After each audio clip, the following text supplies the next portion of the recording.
Hi friends, YouTube ಚಾನಲ್ಗೆ ಸ್ವಾಗತ. ಮುಂದಿನ ಆಸೆ ಸಂಚಿಕೆ ಏನಾಗುತ್ತೆ ಅಂತ ನೋಡೋಣ ಬನ್ನಿ. ಯೋಚನೆ ಮಾಡಿಕೊಂಡು ತರಕಾರಿ ಕಟ್ ಮಾಡ್ತಾ ಇರ್ತಾಳೆ ಮೀನಾ.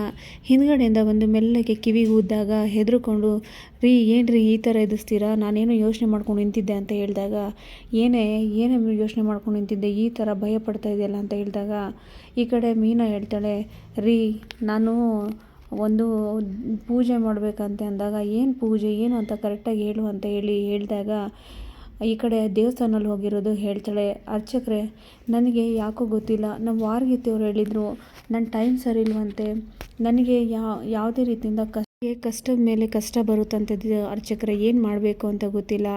ಆದರೆ ಇನ್ನೊಬ್ಬರು ನನಗೆ ಗೊತ್ತಿರೋರ ಕನಸಲ್ಲಿ ಹತ್ಕೊಂಡು ನಾನು ಬಂದಂತೆ, ಅದೇನಕ್ಕೆ ಏನು ಅಂತ ಹೇಳಿ ಈ ಕಡೆ ಮೀನಾ ಕೇಳಿದಾಗ, ನೋಡಮ್ಮ ನಿನಗೆ ಗ್ರಹಗತಿಗಳು ಚೆನ್ನಾಗಿಲ್ಲ, ನೀನು ಒಂದು ಆರಾಧನೆ ಮಾಡಬೇಕು, ಒಂದು ವ್ರತ ಮಾಡಬೇಕು, ಹಾಗಿದ್ರೆ ಸರಿಯಾಗತ್ತೆ ಅಂತ ಹೇಳಿದಾಗ, ಏನು ಮಾಡಬೇಕು ಅರ್ಚಕರೇ ಅಂತ ಹೇಳಿ ಈ ಕಡೆ ಮೀನಾ ಕೇಳ್ತಾಳೆ.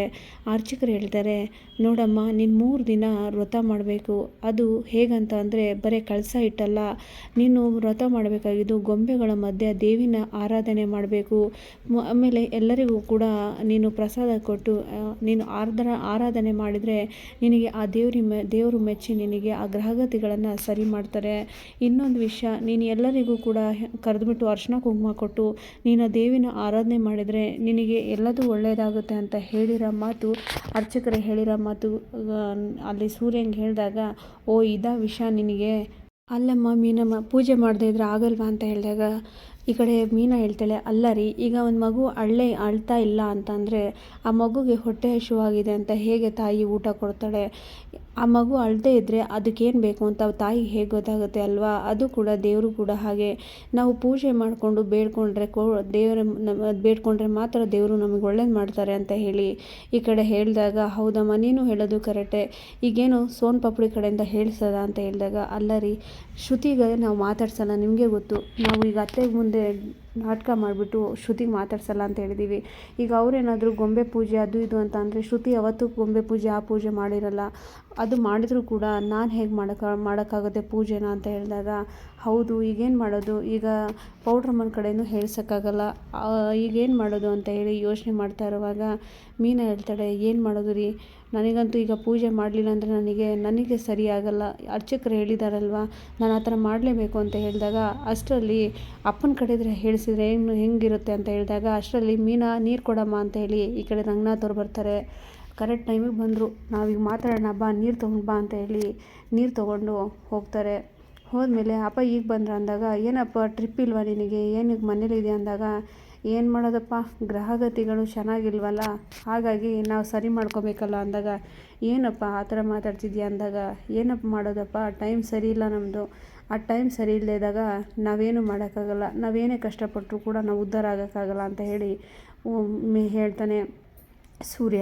ಆ ಟೈಮಲ್ಲಿ ರಂಗನಾಥ್ ಅವ್ರು ಹೇಳ್ತಾರೆ, ಅಲ್ಲಪ್ಪ ನೀನು ಸೀದವಾಗಿ ಮಾತಾಡಿದ್ರೆ ಗೊತ್ತಾಗಲ್ಲ, ಈ ಥರ ಮಾತಾಡಿದ್ರೆ ಹೇಗೆ ಗೊತ್ತಾಗುತ್ತೆ ಅಂದಾಗ, ನೀನು ಸುಮ್ಮನೆ ಇರು ಮೀನಾ, ಹೇಳಮ್ಮ ಅದೇನಂತ ಅಂದ ರಂಗನಾಥ್ ಅವ್ರು ಹೇಳಿದಾಗ, ಈ ಕಡೆ ಮೀನಾ ಹೇಳ್ತಾಳೆ, ಅದೇ ಮಾವ ಈ ಕಡೆ ನಂದು ಟೈಮ್ ಸರಿ ಇಲ್ಲ, ಈ ಕಡೆ ನಾವು ಗೊಂಬೆ ಪೂಜೆ ಮಾಡಿದ್ರೆ ಮನೆಗೆ ಚೆನ್ನಾಗಾಗುತ್ತಂತೆ, ಒಳ್ಳೇದಾಗುತ್ತಂತೆ ಅಂತ ಹೇಳಿದಾಗ, ಏನಮ್ಮ ಗೊಂಬೆ ಪೂಜೆ ಅರ್ಥ ಇಲ್ಲ ಅಂತ ಹೇಳಿದಾಗ, ಅದೇ ಮಾವ ಗೊಂಬೆ ಪೂಜೆಯಲ್ಲಿ ದೇವಿನ ಕೂರಿಸಿ ಪೂಜೆ ಮಾಡೋದ್ರಿಂದ ನಮಗೆ ಒಳ್ಳೇದಾಗುತ್ತಂತೆ, ಮೂರು ದಿನ ವ್ರತ ಮಾಡಬೇಕಂತೆ ಅಂದಾಗ, ಅಷ್ಟೇ ತಾನೇ ಮಾಡು ಅಂತ ಹೇಳಿದಾಗ, ಅಲ್ಲ ಮಾವ ನೀವು ಮಾಡು ಅಂತ ಹೇಳ್ತೀರಾ, ಆದರೆ ಅತ್ತೆ ಮೊದಲೇ ಹೆಂಗಂತ ಗೊತ್ತಲ್ವಾ ಅಂದಾಗ, ಹೌದಮ್ಮ ನಿಮ್ಮ ಅತ್ತೆ ನಿನ್ನ ಕಂಡ್ರೆ ಮೊದಲೇ ಆಗಲ್ಲ, ಇಂಥವೆಲ್ಲ ಎಲ್ಲಿ ಪರ್ಮಿಷನ್ ಕೊಡ್ತಾಳೆ, ನಾನು ಮಾತಾಡ್ತೀನಿರು ಅಂತ ಹೇಳಿ ಈ ಕಡೆ ಹೇಳಿದಾಗ, ಹೌದು ಮಾವ ನೀವು ಮಾತಾಡಿ, ಇಲ್ಲ ಅಂತ ಅಂದರೆ ನನಗೆ ಪೂಜೆ ಮಾಡೋಕ್ಕೆ ಬಿಡಲ್ಲ ಅಂತ ಹೇಳಿದಾಗ, ರಂಗನಾಥ್ ಅವ್ರು ಹೇಳ್ತಾರೆ, ನೀನು ಟೆನ್ಷನ್ ಮಾಡ್ಕೋಬೇಡಮ್ಮ, ನಾನು ಮಾತಾಡ್ತೀನಿ ಅಂತ ಹೇಳಿ ರಂಗನಾಥ್ ಅವ್ರು ಹೇಳ್ತಾರೆ.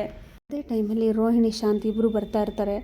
ರೋಹಿಣಿ ಹೇಳ್ತಾಳೆ, ಅತ್ತೆ ನಾನೊಂದು ಕಡೆ ಕೇಳಿಸ್ದೆ, ನಿಮಗೆ ಒಳ್ಳೆ ಟೈಮ್ ಇದೆ ಅಂತೆ, ಆಮೇಲೆ ಮನೋಜ್ ಅವರಿಗೆ ಒಳ್ಳೆ ಲೆವೆಲಿಗೆ ಬರ್ತಾರಂತೆ, ಟಾಪಿಗೆ ಬರ್ತಾರಂತೆ ಅಂತ ಹೇಳಿದಾಗ, ಹೌದಾ ಅಮ್ಮ, ಈ ಥರ ಆದರೆ ನಾನು ಸಕ್ಕರೆ ಅಲ್ವಾ, ನಿನ್ನ ಬಾಯಿಗೆ ಸಕ್ಕರೆನೇ ಹಾಕ್ತೀನಿ ಅಂತ ಹೇಳಿದಾಗ, ಏನಿದು ಮೀಟಿಂಗ್ ನಡೀತಾ ಇದೆಯಲ್ಲ 3 ಜನದ್ದು ಏನು ಅಂತ ಹೇಳಿದಾಗ, ಏನೂ ಇಲ್ಲ ಸಕ್ಕರೆ, ಅಂತ ಹೇಳಿ ಈ ಕಡೆ ಸೂರ್ಯ ಹೇಳ್ತಾನೆ, ಏನ್ರಿ ಇವನು ಈ ಥರ ಆಡ್ತಿದ್ದಾನೆ ಅಂತ ಹೇಳಿದಾಗ, ಏನೂ ಇಲ್ಲ ಕಡೆ, ನಿನ್ನ ಹತ್ರ ಸ್ವಲ್ಪ ಮಾತಾಡಬೇಕು ಅಂತ ಹೇಳಿದಾಗ, ಅದಕ್ಕೆ ಏನ್ರಿ ಏನು ಮಾತಾಡ್ಬೇಕು ಹೇಳಿ ಅಂತ ಹೇಳಿ ಶಾಂತಿ ಹೇಳ್ತಾಳೆ. ನೀನು ಇಲ್ಲಿ ಬಂದು ಕೂತ್ಕೋ ಅಂತ ಹೇಳಿದಾಗ, ನಾನೇನು ಅಲ್ಲಿ ಕೂತ್ಕೊಳ್ಳಲ್ಲ ಹೇಳಿ ಅಂದಾಗ, ನಾನೇ ಅಲ್ಲಿ ಬರ್ತೀನಿ ಇರು ಅಂತ ಹೇಳಿ ಈ ಕಡೆ ರಂಗನಾಥ್ ಅವರೇ ಎದ್ದು ಬರ್ತಾರೆ. ಅಲ್ಲ, ನನ್ನ ಕಡೆಯಿಂದ ಏನಾದರೂ ಕೆಲಸ ಆಗಬೇಕಾಯ್ತಾ ಅಂತ ಶಾಂತಿ ಹೇಳಿದಾಗ, ಹೌದು ಕಣೆ, ಸ್ವಲ್ಪ ನಿನ್ನ ಜೊತೆ ಮಾತಾಡಬೇಕಾಯ್ತು ಅಂತ ಹೇಳಿದಾಗ, ಏನು ಹೇಳಿ ಅಂತ ಹೇಳ್ತಾಳೆ. ಅದೇ ಮೀನಾ ಒಂದು ವ್ರತ ಮಾಡಬೇಕಂತೆ, ಅದಕ್ಕೆ ಪೂಜೆ ಮಾಡಬೇಕಂತೆ ಅಂದಾಗ, ನನಗೆ ಗೊತ್ತಿತ್ತು ರೀ, ಇಂಥದ್ದೇನಾದರೂ ನೈಸ್ ಮಾಡ್ತಾ ಇರುವಾಗ ನನಗೆ ಗೊತ್ತಿತ್ತು ಇಂಥದ್ದೇನಾದರೂ ಇದ್ದೇ ಇರುತ್ತೆ ಅಂತ. ನೀವು ಯಾವಾಗ ಇನ್ಫ್ಲುಯೆನ್ಸ್ ಮಾಡ್ತಾ ಇದ್ದೀರೋ ನನಗೆ ಗೊತ್ತಾಯಿತು ಅಂತ ಹೇಳಿ ಈ ಕಡೆ ಬಂದು ಕೂತ್ಕೊಳ್ತಾಳೆ ಸೋಫಾ ಮೇಲೆ. ಅಲ್ಲ ಕಣೆ, ನಾನು ಆಗಲೇ ಕರೆದಾಗ ನೀನು ಬರಲಿಲ್ಲ, ಈಗ ನೋಡಿದ್ರೆ ಹೋಗಿ ನೀನೇ ಕೂತ್ಕೊಂಡಿದ್ಯಾ, ನಾನೇ ಅಲ್ಲೇ ಬಂದು ಮಾತಾಡ್ತೀನಿ ಇರು ಅಂತ ಹೇಳಿ ರಂಗನಾಥ್ ಅವ್ರು ಬಂದು ಶಾಂತಿ ಪಕ್ಕ ಕೂತ್ಕೋತಾರೆ. ಕೂತ್ಕೊಂಡಾದ್ಮೇಲೆ ನೋಡೋ ಗೊಂಬೆ ಪೂಜೆ ಮಾಡ್ತಾರೆ, ಗೊಂಬೆ ಇಟ್ಟು ದೇವಿನ ಪೂಜೆ ಮಾಡ್ತಾರಂತೆ ಅಂದಾಗ, ಅಲ್ಲ ಕಣ್ರಿ, ಇಲ್ಲಿ ನಾವು ಓಡಾಡೋಕ್ಕೇ ಜಾಗ ಇಲ್ಲ, ಅಲ್ಲಿ ಮಂಚ ಗಿಂಚ ಅಂತ ಕಾಲು ಅಡ್ಡಡ್ಡನ್ನೇ ಹಾಕ್ಬಿಟ್ಟಿದ್ದಾರೆ, ಇಂಥದ್ರಲ್ಲಿ ಪೂಜೆ ಗೀಜೆ ಅಂತ ಮಾಡಿದ್ರೆ ಎಲ್ಲಿಂದ ಓಡಾಡೋಣ, ಎಲ್ಲಿ ಏನು ಮಾಡೋಣ ಅಂತ ಹೇಳಿದಾಗ, ಅಲ್ಲ ಕಣೆ ಶಾಂತಿ, ಏನಾದರೂ ಮಾಡ್ತೀರಂತ ಅಂದರೆ ಒಳ್ಳೇದಾಗುತ್ತೆ ಅಲ್ವ ನಮ್ಮ ಮನೆಗೆ ಅಂದರೆ, ಏನೇ ಒಳ್ಳೇದಾಗಲಿ ಬಿಡು, ನಮ್ಮ ಬೇಡ, ಅವ್ರ ಮನೆಯಲ್ಲೇ ಮಾಡೋಕ್ಕೆ ಹೇಳಿ ಅಂತ ಹೇಳಿದಾಗ ರಂಗನಾಥರು ಹೇಳ್ತಾರೆ, ಹೌದು ಕರೆಕ್ಟ್, ಅವ್ರು ಹೇಳ್ತಾರೆ, ಶಾಂತಿ ಹೇಳ್ತಾ ಇರೋದು ಕರೆಕ್ಟ್ ಅಮ್ಮ, ಹೋಗಿ ನಿಮ್ಮ ಮನೆಯಲ್ಲೇ ಮಾಡು, ಏನೇ ಆದರೂ ಕೂಡ ನಿಮಗೆ ಒಳ್ಳೇದಾಗಲಿ ಅಂದಾಗ ಶಾಂತಿ ಹೇಳ್ತಾಳೆ, ಹಾಂ ಅಂತ ಹೇಳ್ತಾಳೆ. ಈ ಕಡೆ ರಂಗನಾಥ್ ಅವ್ರು ಹೇಳ್ತಾರೆ, ಅಲ್ಲ ಕಣೆ, 3 ಜನ ಸೊಸೆಂದ್ರಿದ್ದಾರೆ, ಪೂಜೆ ಮಾಡಿದರೆ 3 ಜನ ಸೊಸೆಂದ್ರಿಗೆ ಒಂದೊಂದು ಮಕ್ಕಳಾಗುತ್ತೆ ಅಲ್ವ ಅಂದಾಗ ರೋಹಿಣಿ ಹೇಳ್ತಾಳೆ, ಮಾವ ಪೂಜೆಯಿಂದ ಮಕ್ಕಳಾಗತ್ತೆ ಅಂದಾಗ, ಹೌದಮ್ಮ, ಈಗ ಮಕ್ಕಳಿಲ್ಲದೆ ಇರೋರು ಕುಕ್ಕೆ ಸುಬ್ರಹ್ಮಣ್ಯ ಆ ಪೂಜೆ ಈ ಪೂಜೆ ಅಂತ ಮಾಡ್ತಾರೆ, ಯಾಕಾಗಲ್ಲ ಅಂತ ಹೇಳಿದಾಗ, ಅವ್ರ ಮನೇಲೆ ಮಾಡ್ಕೊಳಕ್ಕೆ ಹೇಳ್ರಿ ಅಂತ ಹೇಳ್ತಾಳೆ. ಈ ಕಡೆ ಅಂದರೆ ರಂಗನಾಥ್ ಅವ್ರು ಹೇಳ್ತಾರೆ, ಕರೆಕ್ಟ್ ಅಮ್ಮ, ನಿಮ್ಮ ಮನೇಲೆ ಹೋಗಿ ಮಾಡ್ಕೋ, ಏನೇ ಆಗೋದಿದ್ರು ನಿಮಗೆ ಒಳ್ಳೇದಾಗಲಿ ಅಂತ ಹೇಳಿದಾಗ, ಅಲ್ಲ ಕಣೆ, ಈ ಮನೇಲಿ ಏನೇ ಮಾಡಿದರೂ ಕೂಡ ಫಸ್ಟ್ ಮನೋಜನಿಗೆ ಅಲ್ವಾ ಎಲ್ಲ ಮಾಡೋದು, ತಿಂಡಿ ಮಾಡಿದ್ರು ಕೂಡ ಅವನಿಗೆ ಸೇರೋದು, ಬಟ್ಟೆ ತಂದರೂ ಕೂಡ ಫಸ್ಟ್ ಅವನಿಗೆ ಆಗೋದು, ಏನೇ ಮನೇಲಿ ಮಾಡಿದ್ರು ಕೂಡ ಫಸ್ಟ್ ಅವನಿಗೆ ಅಲ್ವಾ, ಹಾಗೆ ಪೂಜೆ ಮಾಡಿದ್ರು ಕೂಡ ಫಸ್ಟ್ ಅವನಿಗೆ ಅಲ್ವಾ ದಕ್ಕೋದು, ಅವನಿಗೆ ಒಳ್ಳೇದಾಗುತ್ತಂದರೆ ಯಾಕೆ ನೀನು ಒಪ್ಕೋಬಾರ್ದು ಅಂತ ಹೇಳಿದಾಗ, ನಿಜಾನಾ, ನನ್ನ ಮನೋಜಂಗೆ ಒಳ್ಳೇದಾಗುತ್ತೆ ಅಂತಂದರೆ ನಾನು ಒಪ್ಕೊಳ್ತೀನಿ ಅಂತ ಹೇಳಿ ಶಾಂತಿ ಹೇಳ್ತಾಳೆ. ಅಲ್ಲ ಕಣೆ, ಮನೋಜಂಗೆ ಒಳ್ಳೇದಾಗುತ್ತೆ ಅಂತಂದರೆ ಪೂಜೆ ಯಾಕೆ ಮಾಡಬಾರ್ದು ಅಂತ ಹೇಳಿದಾಗ, ಹೌದಾ ರೀ, ಪೂಜೆ ಮಾಡಿದ್ರೆ ಮನೋಜಂಗೆ ಒಳ್ಳೇದಾಗುತ್ತೆ ಅಂತ ಅಂದರೆ ನಾನು ಪೂಜೆಗೆ ಒಪ್ಕೊಳ್ತೀನಿ ಅಂತ ಹೇಳಿ ಈ ಕಡೆ ಶಾಂತಿ ಹೇಳ್ತಾಳೆ.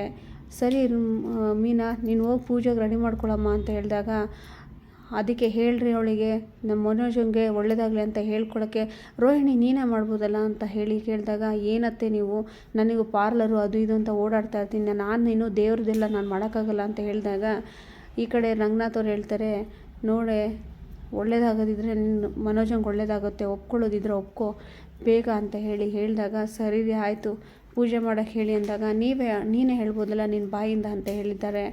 ಆಗ ರಂಗನಾಥ್ ಅವ್ರು ಹೇಳ್ತಾರೆ, ಹೋಗಮ್ಮ ಪೂಜೆಗೆಲ್ಲ ರೆಡಿ ಮಾಡ್ಕೊ ಅಂತ ಹೇಳಿದಾಗ, ಸರಿ ಮಾವ ಅಂತ ಹೇಳ್ತಾರೆ.